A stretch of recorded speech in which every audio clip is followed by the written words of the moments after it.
as we're creating socially innovative processes, how do we promote inclusive and equitable participation, which is of course a central goal of the center, but also the school more broadly. Participation matters because it activates community knowledge, because residents often have developed really effective tools and strategies to combat social problems, and they often have what we call local knowledge. How do we activate our public, private, and nonprofit sectors to work together more effectively to tackle our social problems? Even giving people decision-making authority doesn't necessarily give them the full ability to make their dreams real. It's not just about decision-making control.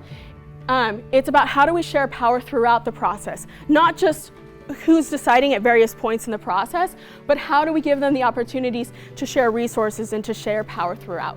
Co-production emerged in the public administration literature. It's based on the idea that through more effective service provision, that residents can create more effective and efficient service production by informing it. It's more than just shared decision making. We need to rethink participation as not just around specific elements or at certain parts of the development process or the planning or policy processes, really, but as a long-term engagement strategy. Building community power takes time, it's resource intensive, and it requires building trust. What would a social innovation process look like that could tackle these grand challenges? What would be the kind of parameters? How do you iterate through that? So what that means is that not only is the community, for instance, involved in those stages of defining the problem, but they're also involved in designing solutions. You can't really have a diffusion of a new innovative practice into a system if you don't have the people for who owns the system being part of the process to begin with. You might get lucky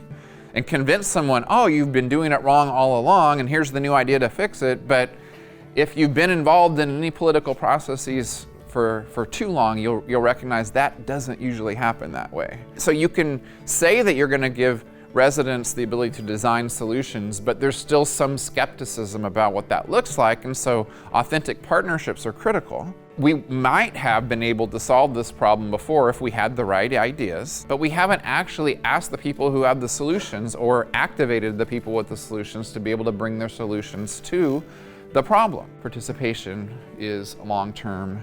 It is not just at the beginning, it's not just in the middle, but it's throughout the process to get to the objective that we want.